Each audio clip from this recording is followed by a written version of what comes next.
about language holds you back.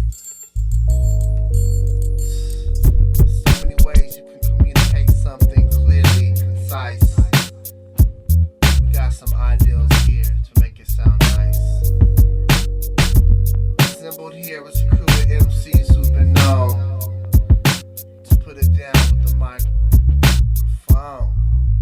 I wanted to give you a little piece of my mind, but couldn't intertwine the words. Verbs and adjectives blurred together and I slurred and stuttered, blurted out some bullshit, got flustered, feeling like a buster cause I had so much to say. I must display my 2 cents. A tied tongue's a nuisance, I couldn't speak. So what's the true sense of language? It can't express my pain and anguish solely. That's why my ASR is holy. Judging by the actions of our listeners, reactions to the thinking cap strapped on, but why that motivates me is the passion. Demonstrates me thinking first, analyze and break it down. My privilege to converse with limited utensils, it would seem rather simple, but language in itself suppresses human mental windows. If all of y'all heeded all the calls from your thoughts, we could probably save the world, a world not so lost. I speak knowledge, organic thought that was brought to abolish ebonics, ironic twist of the story now placed in a category of speech in the scholastic realm. They teach ignorance. They give us a pinch of language to rinse away the demonic days that stays in the minds of children confined that have no ancestral traits. But the cry of a spirit people on my plate, I have a day with the vow to jump over the moon. I isn't gonna be doomed in a class with a teacher from the Charlie Brown cartoon. Understanding words is what you really need to start doing. You need to start doing your homework and understanding words. If you put an S in front of words, it becomes swords. And that's what words are. They're cutting. They can cause you great trouble. Humans are word control creatures. So we need to establish what words mean. Welcome, friends. This is the One Great Work Warriors. We're back for another hard-hitting episode. We've been dreaming up for the past 3 weeks and challenging one another with our grammar to prepare for this rhetoric. And we're going through our trivium process, considering different possibilities. What could possibly be the things that are holding people back from understanding, discovering natural law, and speaking about it publicly so that the human race doesn't have to keep going through this slavery cycle over and over and over. You know, we're ready to move on, folks. So we got to kind of expand our minds. So here with the One Great Work Warriors, we're constantly looking for topics to help pry open the minds of the public and those who might be curious enough to hear our words. And that is the topic for tonight, is words. We're going to toss around some of these things and feel the weight and the power of them together and meditate and concentrate a little bit right now on these things that come out of our mouth that can inflict so much damage and that have the potential to change the world for the better. So I'm going to pass it on to my man Brandon, who is actually one of our top wordsmith powerhouses here, and see what he has to say about words, etymology, and clarity. Thank you for that. I wouldn't call myself a wordsmith yet. Still got a couple more decades of study. But, when we think of words, words create thoughts. They can create beliefs in our mind. They can create concepts. They can create emotions. They can create axioms, in our thought forms. And they can create, actions. So we should be conscious of the words that we use, and we should choose our words wisely, and we should become conscious, speakers. I was listening to a Manly P. Hall a lecture earlier today, and he said our mouth is connected to our mind, and the words that we speak will be reflective of how we think. And I will also say the words that we use will be reflective of our consciousness. So the understanding of words at their root level is key, because that root definition in the form of etymology is going to connect that word, which is a symbol, to something in reality.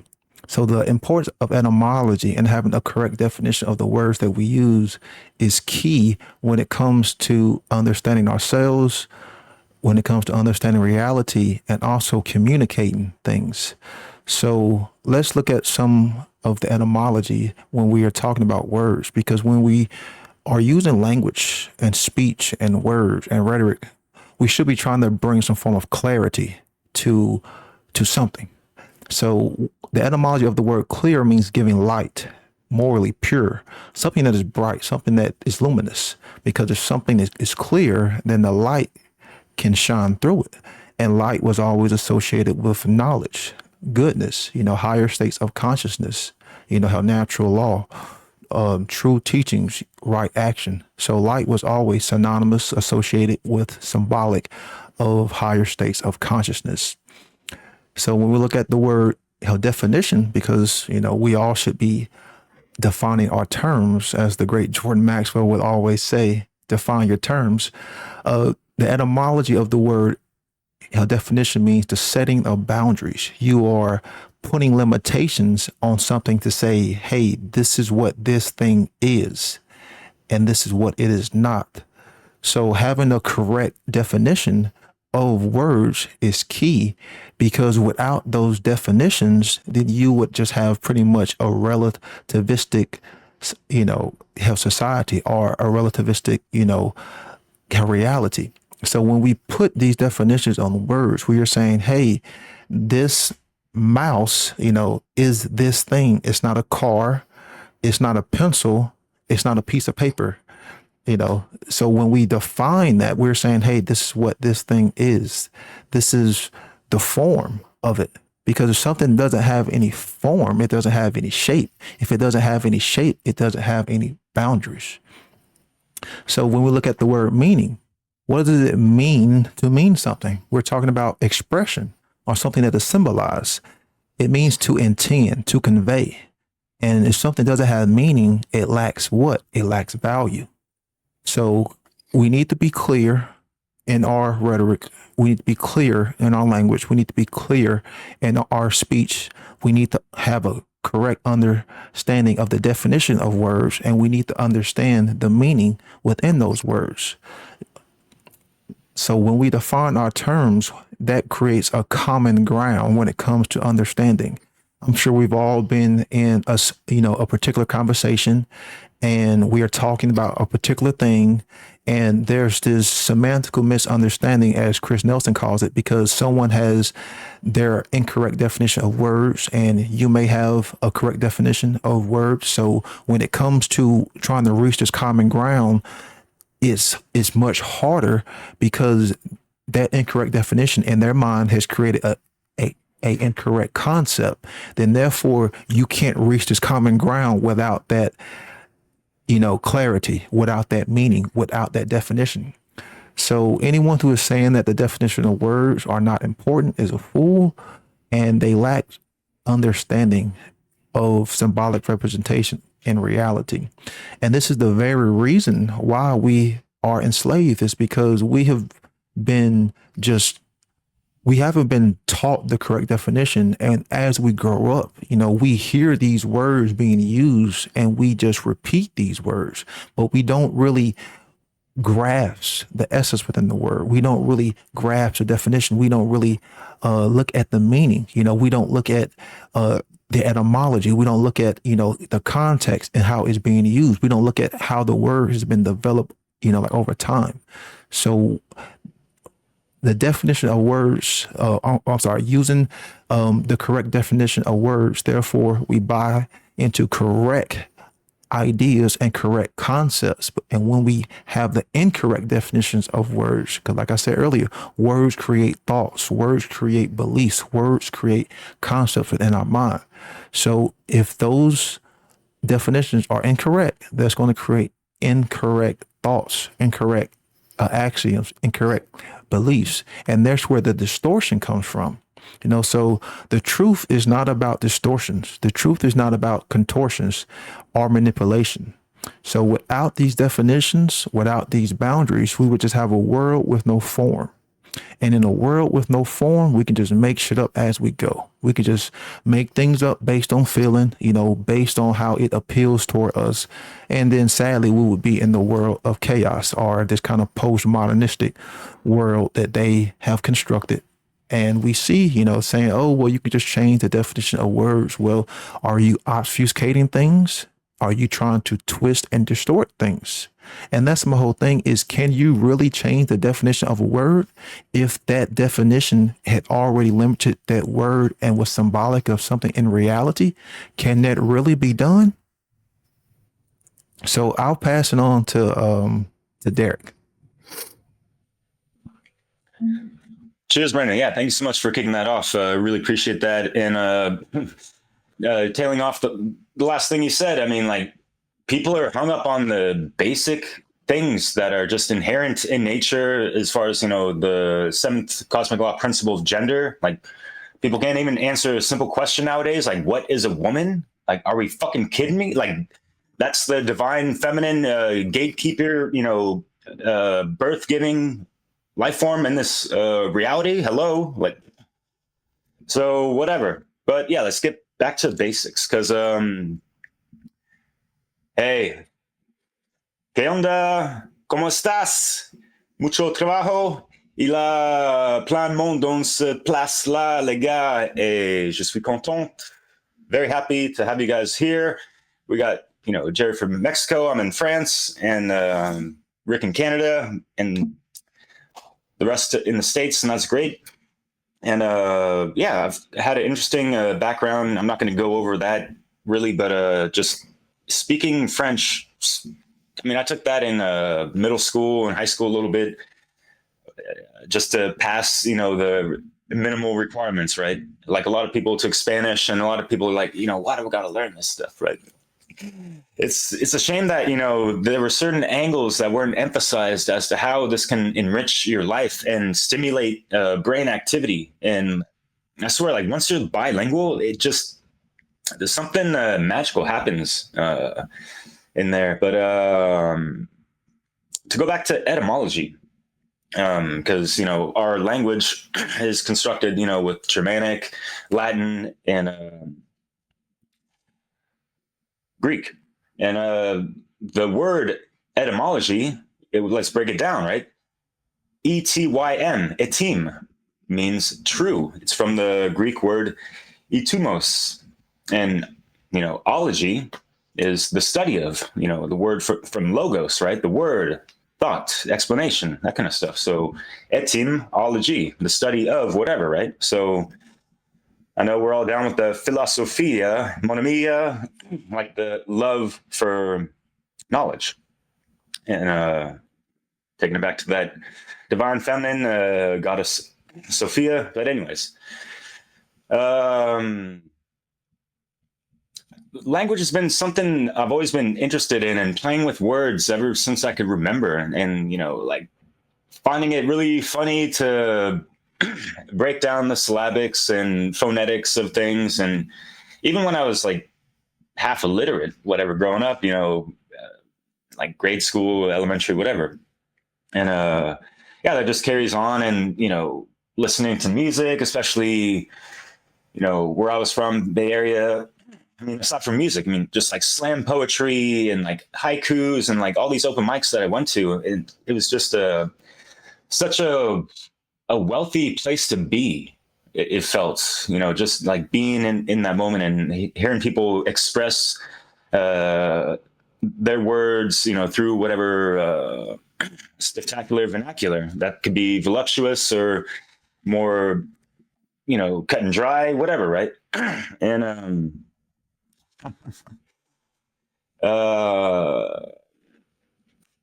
because it's easy for people to kind of misinterpret what people are saying, no matter how clear people can articulate these things.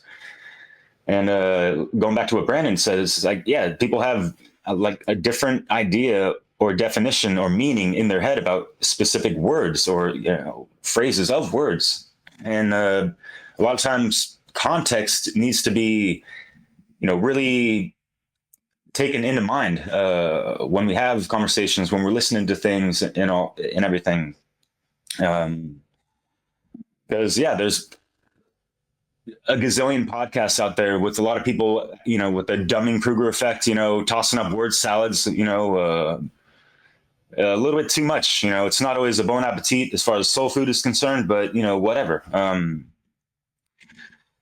So, geez, I lost my train of thought for a second there, but I'm gonna pass it off after I just mentioned real quick that yeah, just learning French, it helped me out so much because yeah, like having that, you know, Latin-based language and how it ties into so many words in English. Yeah, I kind of racked my brain, like going way too much French and kind of lost sight of some of my English that, you know, years ago, which is kind of funny, right? And ironic. But at the same time, it did kind of help me understand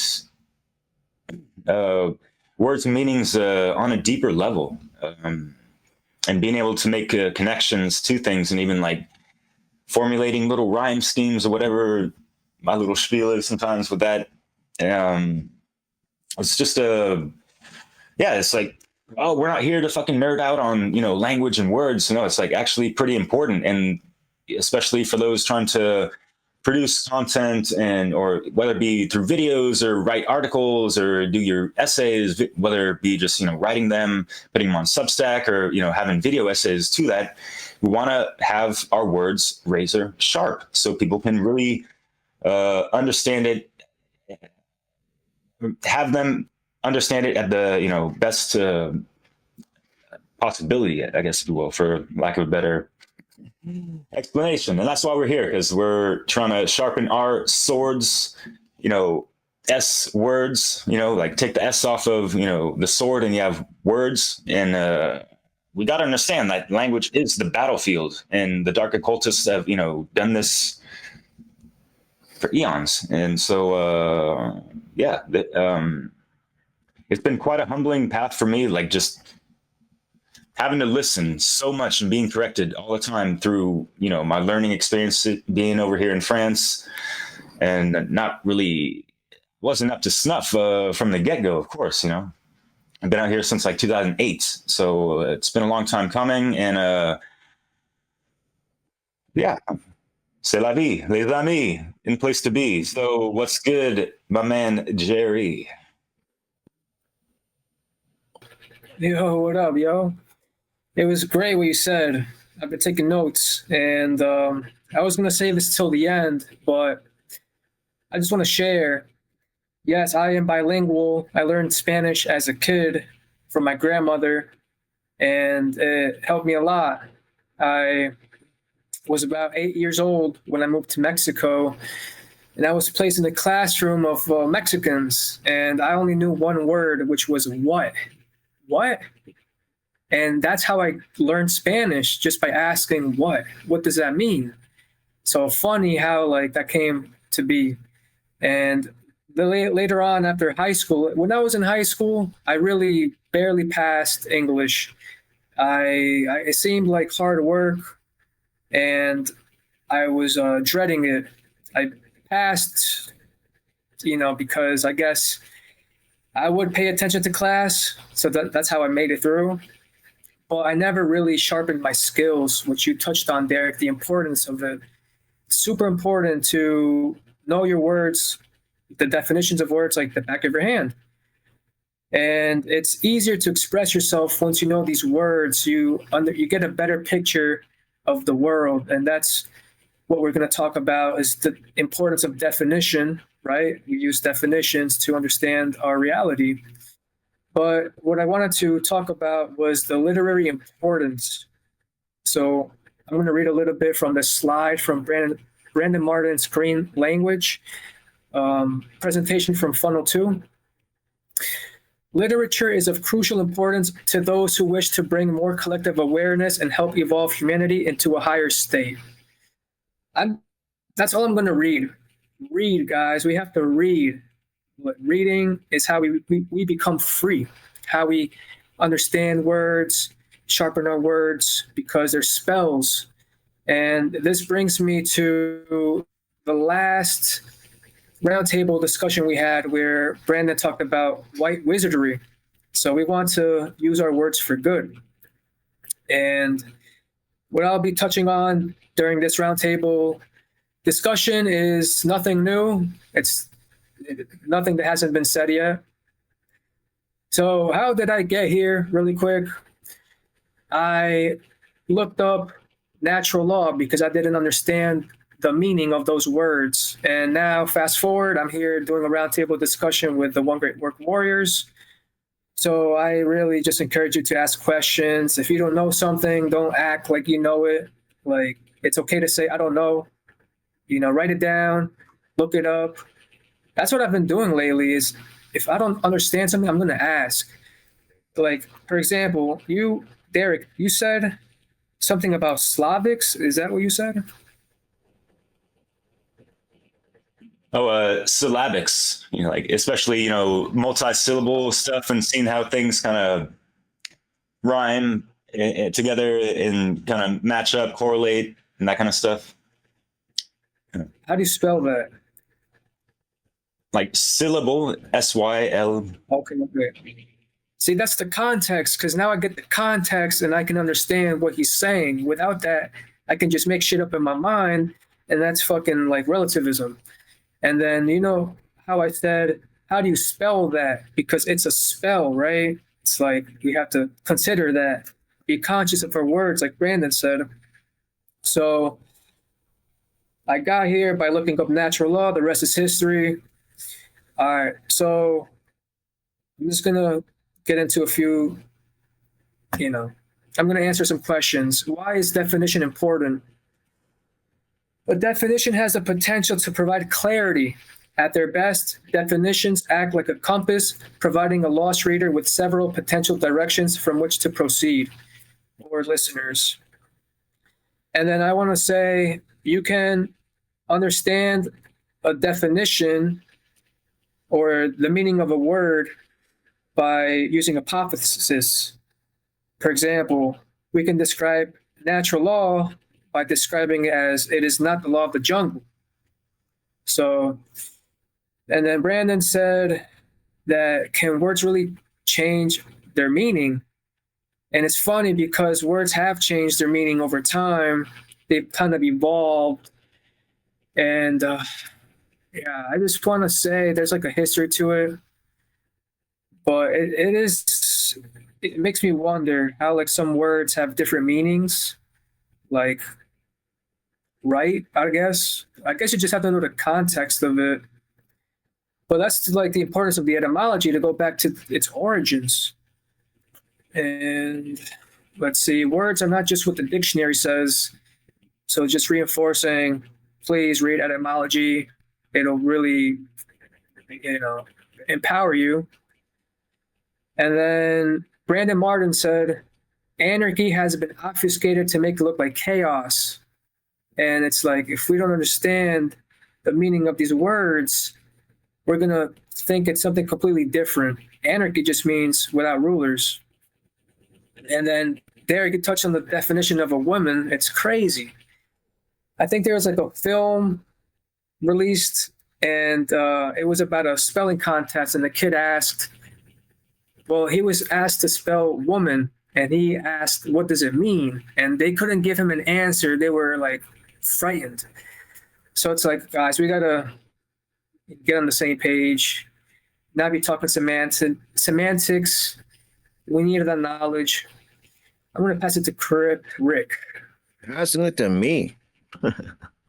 That's awesome, guys. And you guys make great points, man. This one, I'm going to try to look more at the camera for everyone. It's hard on my neck, but I'm going to do my best and look at my notes. But you guys make great points. And this was a topic that I spent a lot of time thinking about, and I kind of went all over the place. And I was kind of telling the Warriors that before we started recording, like I thought it was going to be a simple thing to talk about language and words. And then I kind of found myself going all over. I kind of went all down these different paths, and it was really a cool exercise in doing that. But I kind of had to pull myself back because it was just going all over the place. And so I tried to simplify it. I even simplified it to the point where I was like, it fascinates me, like how language even began, like way back when the argument, maybe it started with grunting and pointing and gestures and body language, and then turned into probably pictures. I don't know, maybe pictures. And then, you take these pictures and you start making sounds and putting meaning to them. And that kind of fascinated me. I just thought, like, how it even started. That's how far I went back. And then, which then would eventually move on to symbology and all the things that I like to talk about. And you guys make great points, because I talk about a lot on my show that you're seeing the meaning of words changing. Their meanings and definitions are changing right in front of us. They're slowly doing it. And that's scary to me, because that's the problem, is that they're actually doing this. And you guys made great examples of that. And now you have the point where people can't even answer a simple question about a word. Like, you have a great big argument going back and forth, and that's what is interesting. And so there definitely needs to be an effort on clearly defining words and their use and understanding them. Because the one thing I do know is that words are powerful. I mean, think about it. They can invoke feelings. They can invoke thought. They can incite a reaction, either for good or bad, just by words. So that, to me, that's so powerful. And that's the thing, is that that's the danger too, is that if you don't have a good understanding of words and their meanings, then they can be used against you. So they can be used to control and manipulate if you're not educated. And I think for one example, I can think of the law. Like, they use this language. If you don't understand I think that's how they slip by a lot of things, is that they count on people not understanding half the meaning to half of the words, or any of the things that go along with that. So that's why I think it's so important that we educate ourselves on words and their meanings. And so that's kind of where I was at with this. It was really cool sitting and thinking about it, and just language. We use it every day. We use it every day in one form or another. And it's really, I think it's a great thing to think about. And then I kind of thought, which was kind of neat, I'm looking at my notes, I was thinking of a counter argument, and then I just kind of realized this as I was looking at it, that this argument was kind of where my mind went. When I think of words as themselves, to me, God, this is so hard to explain. That I hope it makes sense, but words themselves don't have a meaning on their own, like the word itself. To me, people assign a meaning to any given word, and then it's kind of agreed upon by society. And this is just a counter argument. So you guys can tear it down, you guys can add in, but that's where I'm kind of at. That's where it went with my thoughts, is that, society gives meaning to these words and it's agreed upon. But what happens when everybody has a different idea of what a word means, which I think what is happening. And I kind of have examples. So you have the word anarchy. We talk about it. We talk about rights. We talk about morality. We talk about ethics. And I guarantee you can go and ask 100 random different people. Just go out in the public, 100 random people, and ask them to, the meaning or the definition of these words that I just said. And I would guarantee that you're probably going to get close to 100 different answers. And what's interesting, that's my point, is that words have very different meanings to each person in many cases. And that's the problem. So it's really important. And I find myself doing that. Like you guys were saying, I go back and look at words, and I love doing that. I love going back and finding out the root, what the meaning of this word is and how it's meant to be used. And I do that a lot now, but it's interesting. So that's kind of my counter argument to what you guys are talking about. Like that words themselves we're assigning meaning to them. And this is the problem, is if we're all assigning different meanings, what do you have? You have what we're talking about, in my opinion. Yeah, confusion. Confusion. Yeah. So yeah, you guys can add in. That's my thoughts and my counter argument that I wrote down. So whoever wants to tackle that one, all to you. Chris, you want to say something? Or Jim, all right, Jim, you can go. That's cool. The confusion part, that's definitely a big factor. So, like, when it comes to etymology, I never even really knew the word until I started hanging out with you guys. A little bit here and there from Mark Passio and that. But one of our early meetings, we started, like, I think Chris, like, maybe it was the first meeting or the second meeting. It's like, let's look it up on Edom Online.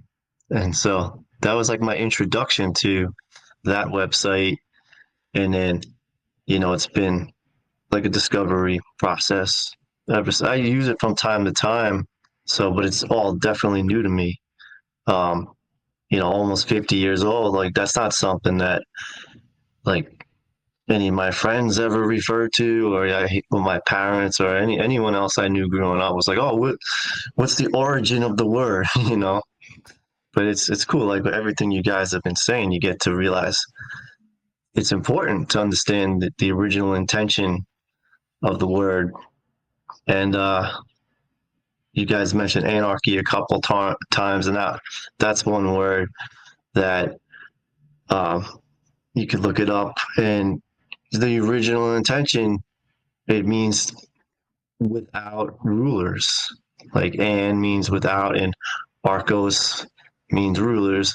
So it's like, it was intended in a positive way, like to like imagine what kind of world we could live in without believing in the legitimacy of rulership over you, But then if you go Google anarchy or do any search on it, you're going to see right away that it means chaos. Like, to live in a world without government would lead to, that's what we've been indoctrinated to believe. So that's an example of one of the most common ones we use, how a word has been distorted and creates that confusion.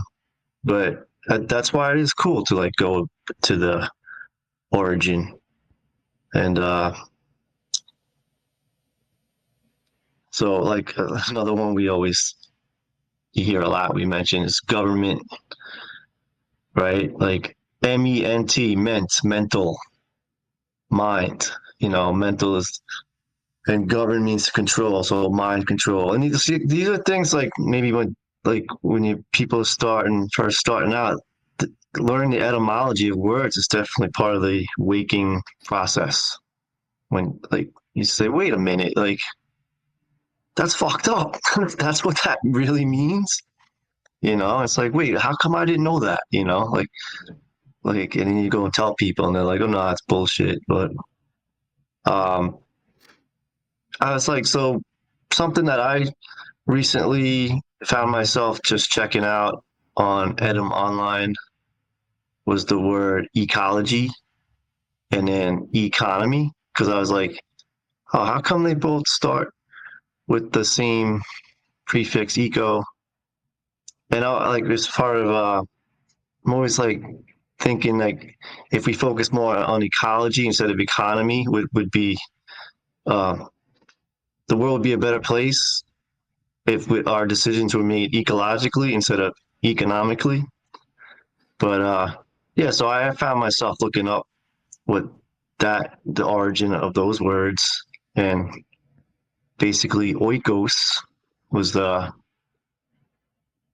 origin, which means living space or house or dwelling or your environment. And logi is study of your environment. And economy is same thing, oikos. And nomy means manage. Nomy means management of your environment. So, I mean, these are just things that it kind of gets fun to look it up and try to get your head around, like, where these words come from.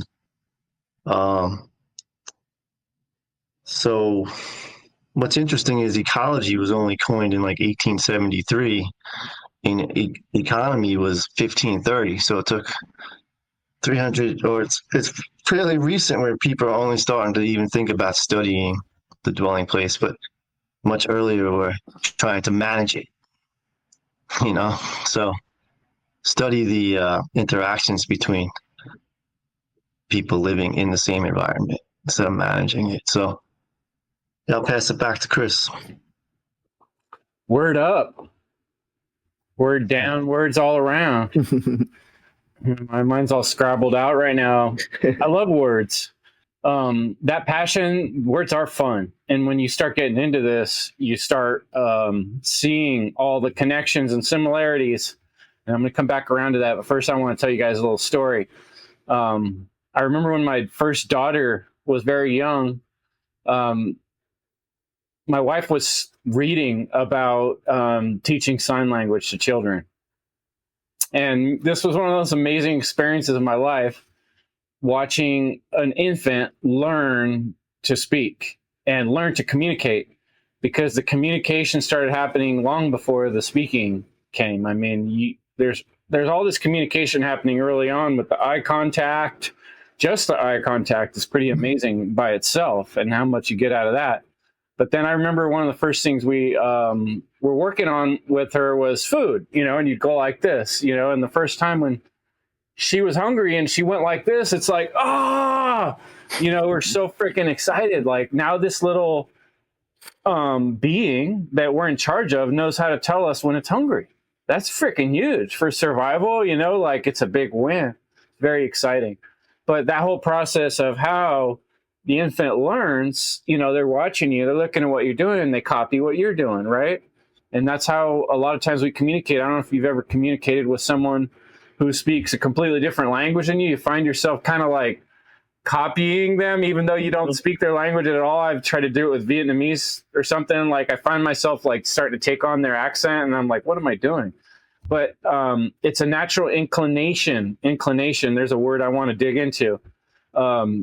Words are exciting because they have so much in them. And when we have the drive in us to communicate with other beings, and it's a power. It's a way to leverage things in the world.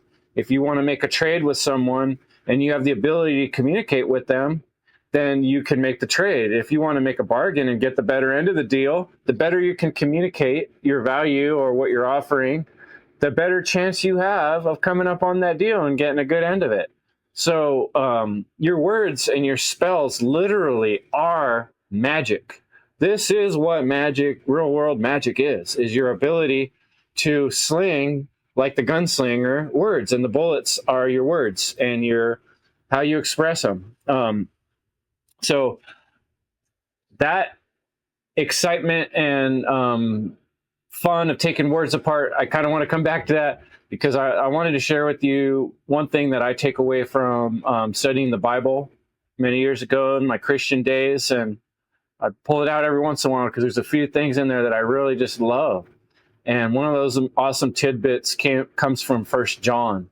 And it says, this is the New International Version: the Word became flesh. In the beginning was the Word, and the Word was with God, and the Word was God. He was with God in the beginning. Through him all things were made. Without him nothing was made that has been made. In him was life, and that life was the light of all mankind. The light shines in the darkness, and the darkness has not overcome it. It's some big statements made in that. And when you really think about what is it talking about, the Word became flesh. In the beginning was the Word. The very, very first thing is what it's saying was the utterance of the Word. So this whole God said a word, and that word created the possibility for life itself. Everything we know and understand came from that first expression. And that is magic of reality, the magic of creation that's been granted to us so that we can create, right? And so the way we use our words is crucially important in this reality, because it's how we manipulate our environment. And if you think about it, like I'm saying, going back to little kids, I remember as the kids finally started getting the ability to just use the words, we used to say, use your words, because they'd want to start throwing a fit when they couldn't get their way. They'd be like, nah. And then we'd say, use your words. What's going on? Communicate with us what you need, And when the little kid has the ability to say, I'm hungry, or, then they don't have to go, bah, but right now we're living in a world of people that are still crying like babies and spitting up their vomit not really having a control or understanding of the power of the syllables in their sentences, and how each individual piece of every word is a jewel that has a history and a context, and you put them together different ways and it means different things. And there's endless exploration and treasure in all these little parts and pieces of utterances that we make that change and control the world and environment we live in. And currently that environment is one of slavery. And we're speaking slave languages inside of a slavery system. So the better we come to understand that language, because that very language is part of the main thing that's controlling us and our minds, is because that's how reality changes in this world. It's spoken into existence. The word became flesh. The word was God. Damn it. I'll pass it on. You're up next, Brandon. When we're talking about language, we're dealing with, like we said, words, we're dealing with speech, we're dealing with conversation, we're dealing with communication. So we are talking about, the tongue and vocal cords, because our words are vibratory pieces of energy that go out into existence. And that's why I say is we should be clear and precise with the words that we use. And I'm all a fan of shutting the fuck up. I think that's something that a lot of us need to practice and think before we speak. And really, if we don't know what to say, then just shut the fuck up. And I want to say this was one of the reasons why the initiate in the mystery schools would stay silent, because, it was a means for them to just observe and learn the correct usage of words. And by shutting the fuck up and really, thinking, that you can truly, grab certain concepts a little bit more deeper. But when we're talking about grammar, what is grammar? Of course, the etymology is going to say it is the incantation of spells, is mumbo jumbo, and it's also the principles of speaking. So you have the oral, how language, and you have the written language, and then you have the study of language and the study of literature and linguistics, which is philology. Of course, you have philos, meaning love, and then you have logos, meaning the word. But grammar itself, which we talk about being the first stage of the trivium, but the grammar is something that is symbolized, and that symbol is what connects you to that thing in reality.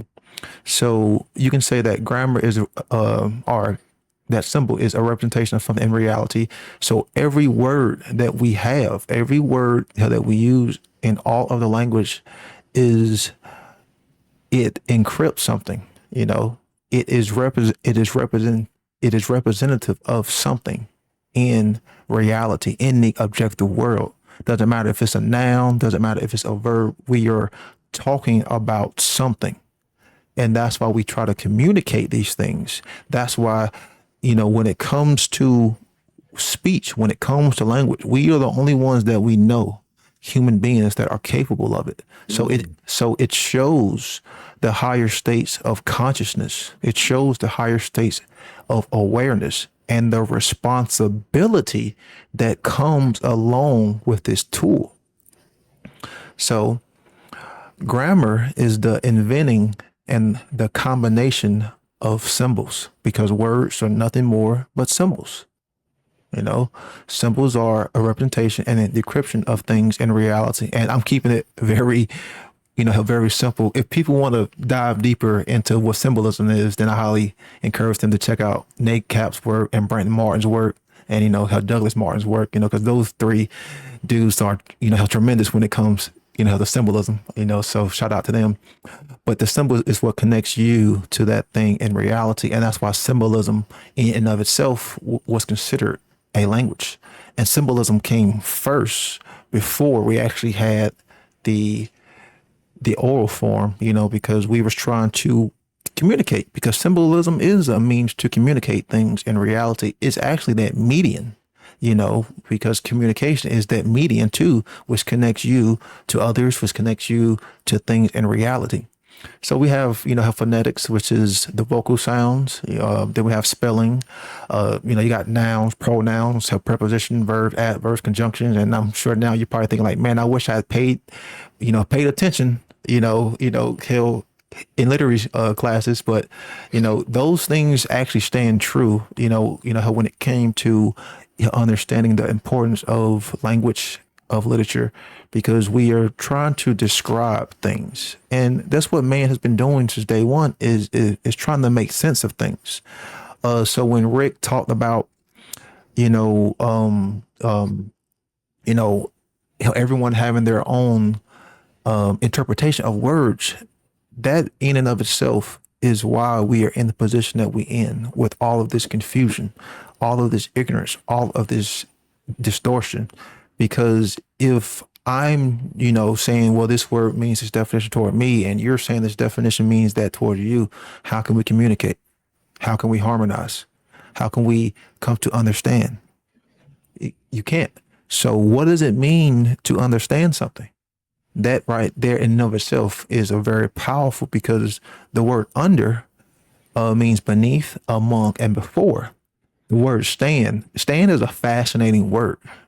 Stand means to occupy space, to be on one's 2 feet, to stand firm, to be upright, to be erected.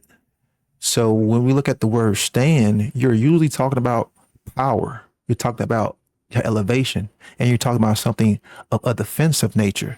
So we're talking about power. Whenever the word stand is used, you're talking, about power. I mean, think about it. We have terms to say, I'm not going to stand for that. I mean, I'm going to put my, I'm going to put my feet in the ground. I'm not going to move.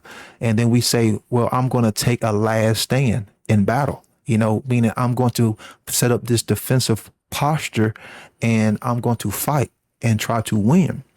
And you have you can take the stand in court, which is another thing, because then that gives you the power to say, or, to speak your piece per se. And then you have the pulpit stand, of course, like in the church, where the priest is on a higher means of elevation than you.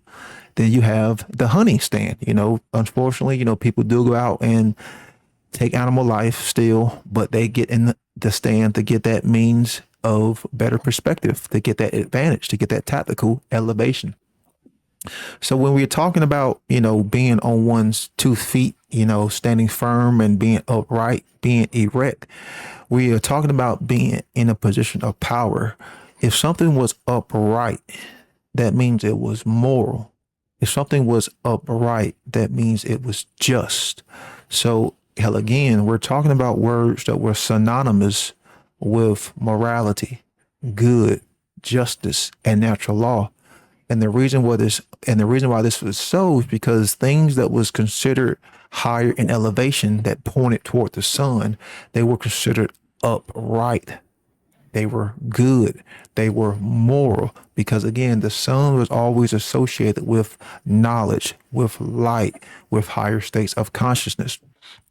So when we truly understand something, we are imploring that the light, the clarity is coming in. Therefore, it gives you elevation. It puts you in a position of power to make a choice. It puts you in that position of power so you can make that correct choice, hopefully the moral choice. And that's why we have, have those terms like I mentioned earlier, we have to stand, or, I'm not going to take a stand, because, usually when people use those terms, they think they are talking about the right thing, but there's difference to think you're talking about the right thing and actually know what right is. So, having the correct understanding of these words is so important, because without that, and I'm going to keep saying this, we will be ignorant of the objective world. We will be ignorant of ourselves, and we will be ignorant of a natural law. I mean, just think about it. If someone thinks that they have, or if someone thinks they can, have their own interpretation of what right is, then someone else has their own interpretation of right. Then 100 people, then 1,000 people. What kind of world are you going to have? The same world that we have now, a world based in moral relativism, a world based in authority, a world based in tyranny, a world based in slavery. We have to understand and stand under and hold the space on our 2 feet when it comes to our own knowledge, true definitive knowledge of what's right and wrong. Therefore, we can share this ground that we have planted our 2 feet on, not just with others, but with other beings. So, whenever you're talking about stand, you're talking about a position and power. So I'll pass it on to whoever.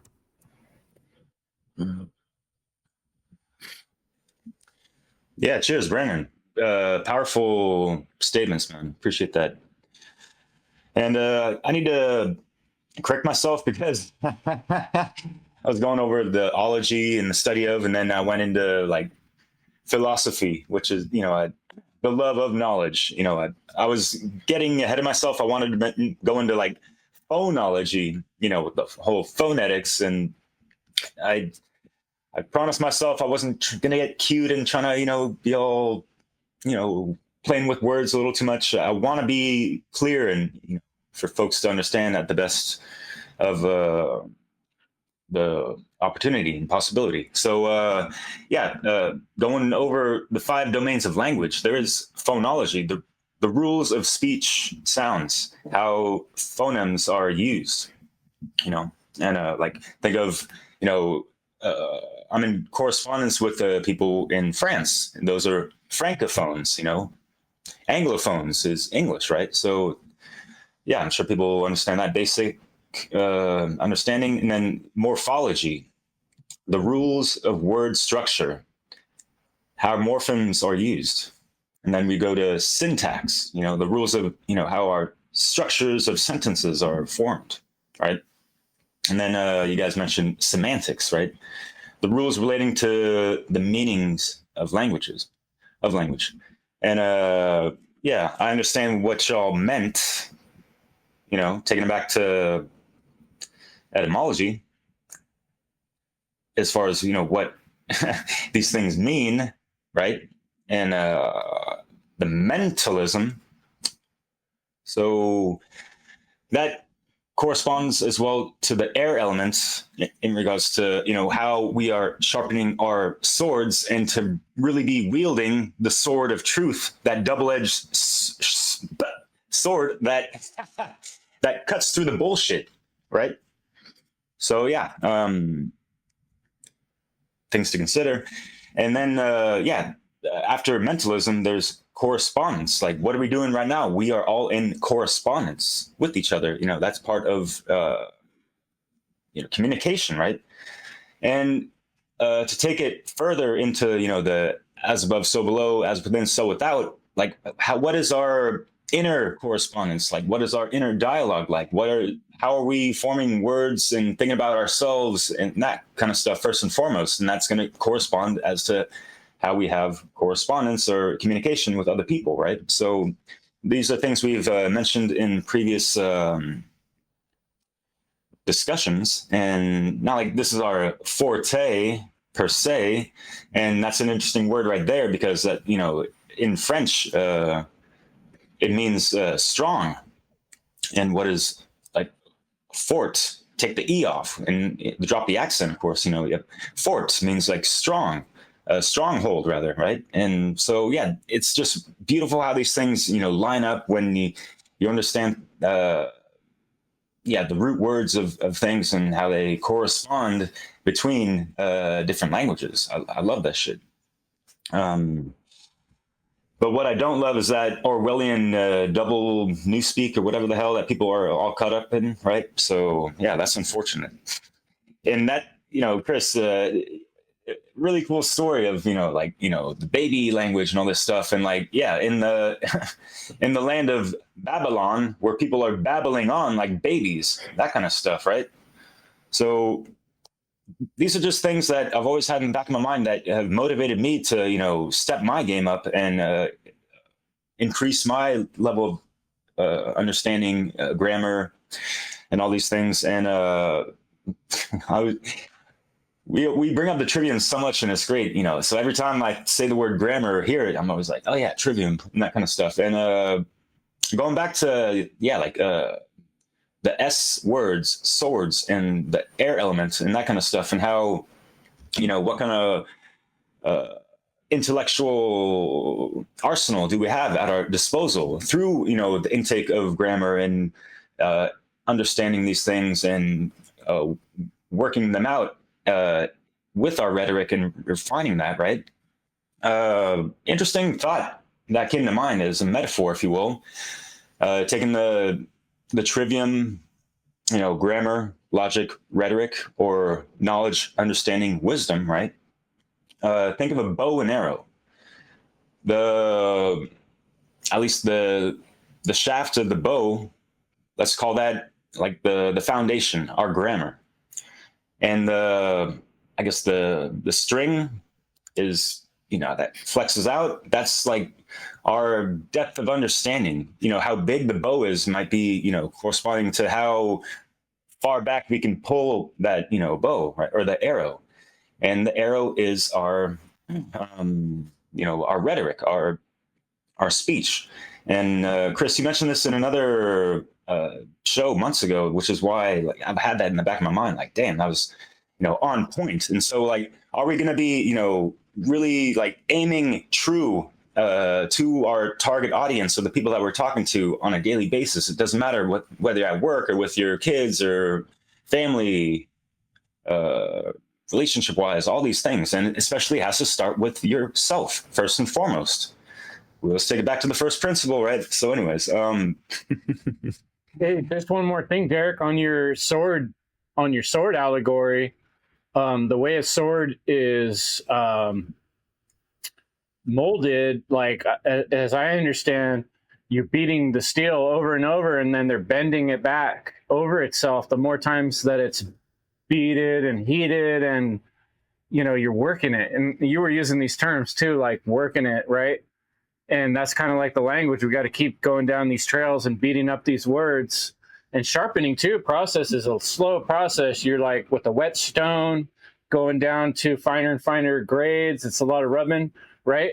Like, so you're refining as we're talking to each other and having conversations with people and practicing our rhetoric. We're refining our sword and making it sharper by practicing with it, by shaving the edges off, by keep on working it. It's not just an overnight thing. You make a sword by beating on it over a period of time and keep on,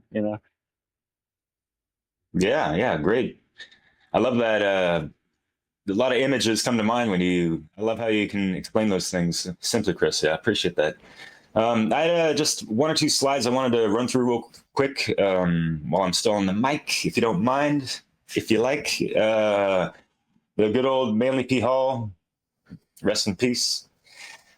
He stated once, I don't know from what lecture, apparently the reincarnation, the cycle of necessity.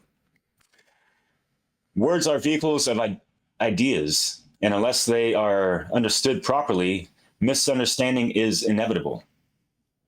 So things to consider.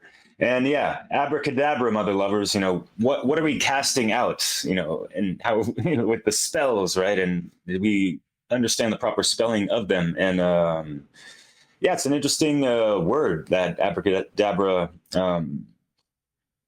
like, I will create when I speak, and going back to what Brandon was saying, and I did a live stream on this, if think about, like these ancient temples, the Buddhist temples, and did anyone really wonder why, there's like complete and utter silence in these places, especially for the initiates, right?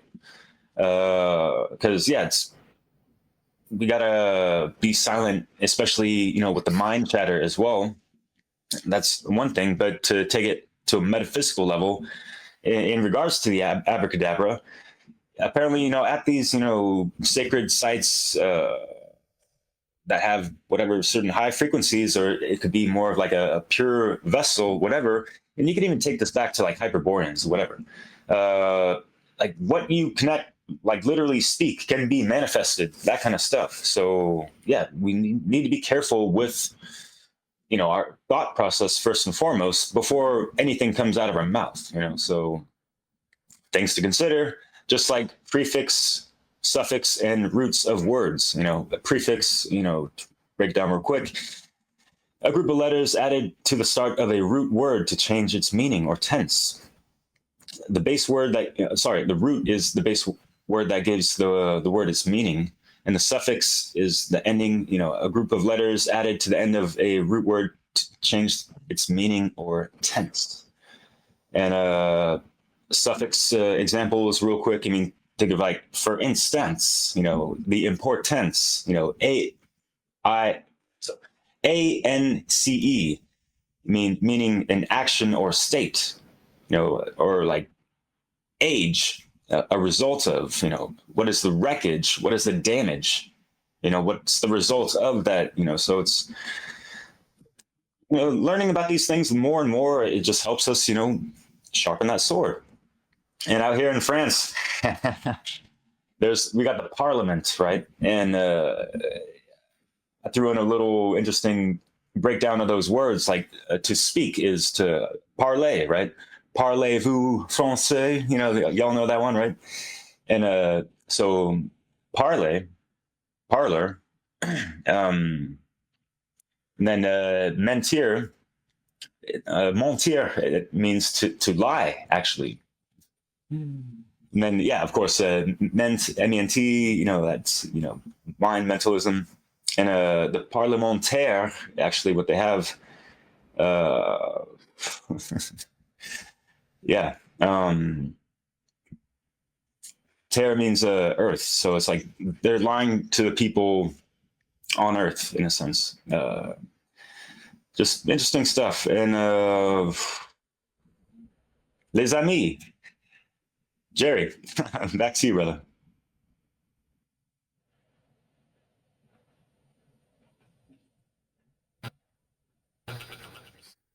Thanks for sharing there, Derek. You know, once again, I got to thank technology for allowing us to communicate with each other across the world. And yeah, one thing that really had me thinking about what Brandon said was how, you know, we need knowledge because ignorance leads to chaos. And, you know, I want to tackle Rick's question. I would just want to make sure I get this right. You said that people assign meaning to words, and so that's their counter argument. Correct. So that words themselves don't have a meaning. The words themselves, it's hard to explain the way I'm thinking about it. They don't have a meaning. We assign a meaning to them, and this is the problem that we're running into as a society. All right. I think I'm going to read this. Hopefully it makes sense. Since the whole point of language is communication, our goal is for the speaker, what the speaker's trying to convey, and the listener, what he listens to, they have to match up. So if we all have these different meanings, it's like, you know, we won't survive. And I want to say, let's see, you can't feed a baby a steak. So it's like if someone doesn't understand the words, it's like if we teach them natural law, they won't get it. So we have to break down the words and build them up like a baby. So that's all I have to say. I had a really good time being here. I'll pass it to you, Rick. Yeah, it was a great chat, and got me thinking about a lot of things. And I really can't add much more than I already said or what you guys kind of said. But I would agree that I've said so many times when I talk on my show is that words are powerful, and Chris was kind of saying that they're kind of magic, and that's the way I look at it. And then when you take words and you string them together, I consider that a spell in a way.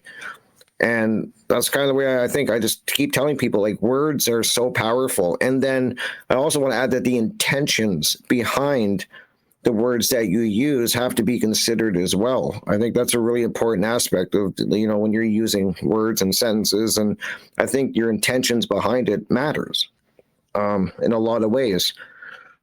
So I wanted to add that. And, I just think that it's kind of interesting because I was kind of listening to a show a while back, and they were saying that the kids are now coming up in school and that they're, a lot of them can't even, they're getting into college and that, and they can't read barely. Some of them can't write.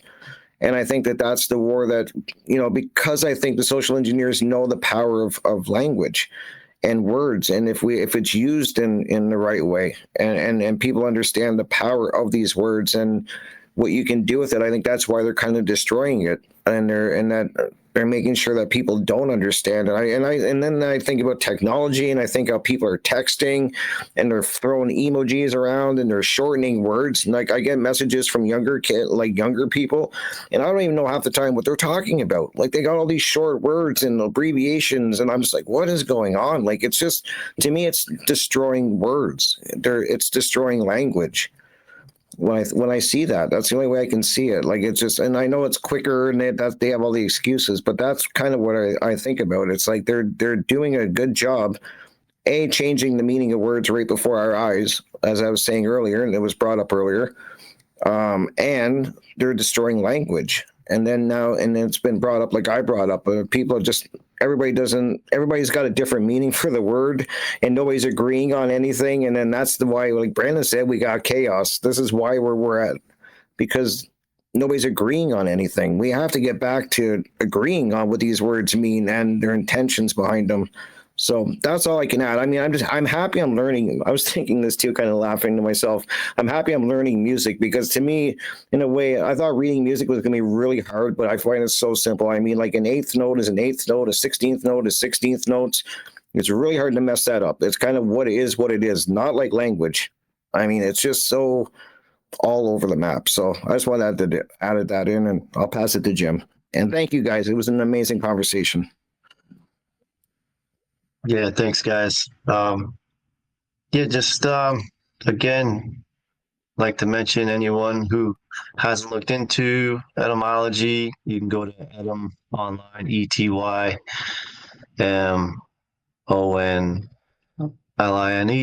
Etym online. That's a great source for looking up words. And then I'll just end on this one word. Like you can go look it up, evil. And it's got it says a bunch about it, but basically, it was Old English, and they spelled it YFEL. I'm not sure how they originally pronounced it, but it would be like FL, like evil. And it meant bad or vicious or more immoral or causing harm. And basically,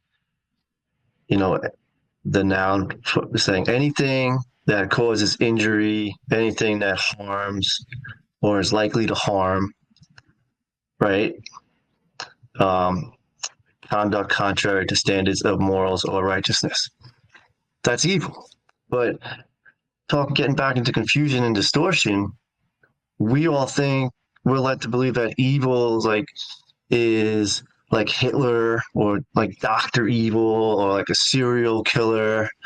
Like it can't be us like that are evil. Like, but it's like if you're contributing to harm, say by supporting and contributing like money towards war, well, guess what? That's evil. So there's another word that gets, misused. So chances are you are evil. You don't want to admit it. So there's a good way of looking up the origin of a word and saying, oh yeah, maybe I am that. So anyway, thanks guys. Thank you for the talking. Yeah. Can I just say something real quick? I think you get a triple letter score for that word. Yeah, man. Like 4. Jim, you mentioned the original word of evil is YFL, kind of spelled like that. Eiffel. YFEL, that old English. I mean, that reminds me of, phonetically, like Eiffel Tower out here in France, right? Interesting things, and it actually does have like, the Eye of Sauron kind of circling around 360 degrees around the city. Yeah, you've been there before. You know what I mean. And just to touch real quick, and this needs to be emphasized just a little bit more, I feel. Rick, you brought up the great point of like the whole oversaturation of emojis and how things have just been watered down through text messages, and like it seems like we lost a more pure interconnectedness with ourselves in this digital age and social media and all this stuff, because through text and emojis we're not seeing people's body language. That's another thing that needs to be emphasized a little bit more. Like, we're talking about language, right? But how are we expressing ourselves and all this stuff? It ain't got to be all like woo Italiano style, whatever the hell, and like all these influencers and NLP idiots, whatever the hell. Like, sorry, but not really. But yeah, there's like tonality of the voice and your cadence and all this stuff. So things to consider. And thanks so much for listening. Thank you all for contributing some great points, gentlemen. Yeah, intonation, isn't that another word? Yeah. There's some Intonation, yeah. Go ahead, Brandon. Chris, can I pick up on Derek's and Rick's point real quick, and then how you can wrap it up? Because I was going to talk about that. Is we have the oral form of language, then we have the written form. The written form is where you can easily create distortions and confusions. We've seen this, with the early forms of the church, and we see this a lot in the propaganda and the changing of books. And the problem with the written form is you don't get to see the expression. It doesn't really showcase a lot of clarity. It doesn't really showcase a lot of context. It doesn't showcase a lot of framework. It doesn't really showcase the allegorical nature. It may not showcase, the metaphorical nature. It may not even showcase the symbolic or the figurative nature of what's trying to be stated. It usually shows the literal sense. And that's why, like when people will read things, they take it so literally. So whenever we are dealing with, groups or, getting involved with the written form, we have to be conscious that a lot of context gets left out. And the word context at etymology just means to weave together. So if the context is being left out, then there's a lot of things that aren't being weaved together, and then that leads to more distortions, semantical, misunderstandings, and just more ignorance. So we have to be self-conscious. We have to be hell aware that whenever we're dealing with the written form of language, there's a lot that could be possibly being left out, and that's why, it's so easy to, what they say, rewrite history, because when you're writing things down, you can easily change things at the stroke of the pen. And that's why, they have the old saying is the pen is mightier than the sword, because you can just change stuff on paper that make people believe it. So I'll end with that. That's a great point. Were you talking about history or his story? That's the way the story goes, or so they say. There's all these friggin' catchphrases. We got to kind of watch out for those because they catch us, in cul-de-sacs, right? Because people like to just say them over and over, a lot of these things, without really thinking about the meaning. But, I got a little white hair right here, and every time I pull my beard, like old guy stories come out. So I'm just remembering this story about these Indian guys. I think it was 4 or 5 blind Indian guys, and they're sat around an elephant, and they're supposed to figure out what this thing is, and they're all feeling different parts of the elephant, and they're all describing it from their own point of view. It's like, I feel this massive, big, thick thing, right? And the other guy's like, well, I feel this tiny little hairy thing, So I made this, I had AI help me make this slide. Are we talking trunks or tails? And, you see the one guy on the one side, he's looking at the trunk of the elephant, and he's saying, yeah, it's long and thick. And then you see the other guy at the other end looking at the tail. He says, no, it's short and thin. So I think this is an important story, allegory to have in your mind. When you go out in the world, we're working, like we said, we're pounding on our swords. We're trying to build our rhetoric. We're talking to people. So often, more than not, we're both talking about the same thing. We're using the same word, but we have two different ideas in our mind.